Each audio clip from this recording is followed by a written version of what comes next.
La parole est à Monsieur Gérard Menuel. Merci, Monsieur le Président, mes chers collègues. Monsieur le Premier ministre, la situation agricole est très préoccupante. À l'heure où les éleveurs rentrent leur fourrage, à l'heure où la moisson se fait, le moral des agriculteurs ainsi que celui des éleveurs est au plus bas et leur ressenti se situe entre résignation et colère. Le monde paysan est au bord de la rupture. Que leur répondez-vous si ce n'est que votre ministre de l'Agriculture a présidé une table ronde pour définir un accord qui n'est toujours pas appliqué? Que faites-vous et qu'avez-vous à dire aux producteurs de lait qui ont vu leur prix baisser de 13% en un an? Monsieur le Premier ministre, sachez qu'un litre de lait à la ferme vaut moins cher aujourd'hui qu'une seule cigarette. Que répondez-vous? Que faites-vous pour l'éleveur de porc à la trésorerie exsangue et qui subit une perte d'exploitation de 50 000 à 100 000 euros depuis un an et dont les prix au kilo ont baissé de 17%? Que dites-vous aussi aux producteurs de blé dont les prix ont chuté de 14%? Avec des charges de plus en plus lourdes, avec des contraintes de production de plus en plus pénalisantes par rapport à nos voisins, c'est toute l'agriculture, mais aussi l'ensemble du monde rural qui est en danger. C'est de votre responsabilité, Monsieur le Premier ministre, de faire respecter l'accord du 17 juin, d'alléger les charges de production et de revenir sur un certain nombre de contraintes mises en œuvre par l'administration française qui en ajoute sans cesse à celles imposées par l'Union européenne. Et engager de suite des mesures de soutien aux trésoreries. Monsieur le Premier ministre, c'est en agissant sur ces points que vous libérerez les énergies d'une profession prisonnière des carcans administratifs et financiers.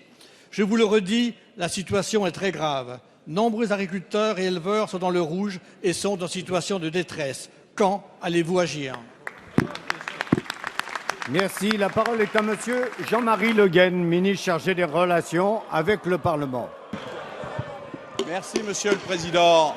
Mesdames et Messieurs les députés, Monsieur le député, s'il vous plaît, tout d'abord, je voudrais bien excuser mon collègue Le Foll, qui est aujourd'hui avec le président mexicain à Marseille, dans un voyage d'État, et il est bien normal qu'il soit là, et je le sais parce qu'il nous en a dit un mot tout à l'heure, c'est aussi pour défendre la filière de l'agroalimentaire vis-à-vis de marchés à l'extérieur et au Mexique. Donc, merci de le soutenir dans cette tâche, Monsieur le député.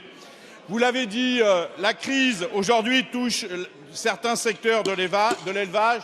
Elle est très importante dans nos territoires parce qu'elle représente effectivement un élément majeur de notre économie. Et c'est pourquoi d'ailleurs le gouvernement s'est engagé d'une façon permanente et très active. D'abord, dans l'évolution de la PAC, parce que nous avons besoin d'une agriculture d'élevage moderne. Il y a aujourd'hui une crise de marché qui affecte les prix, effectivement, mais elle est aussi le résultat d'une politique de filières qui ont été insuffisamment organisées et insuffisamment investies. L'élevage joue un jeu. Monsieur Le Fur, asseyez-vous. Nous avons mis en place une politique d'allègement de charges, une politique de relance de l'investissement, une politique active, je le disais, à l'exportation. Nous avons mis en place le logo Norme de France de façon à reconquérir des parts de marché en France et à l'extérieur, y compris au sein européen. Et nous avons agi sur les différents acteurs pour qu'il y ait une remontée progressive des prix du porc et du bœuf, même si aujourd'hui ces résultats sont encore inégaux sur le territoire, mais sur lesquels nous nous mobilisons et les préfets également.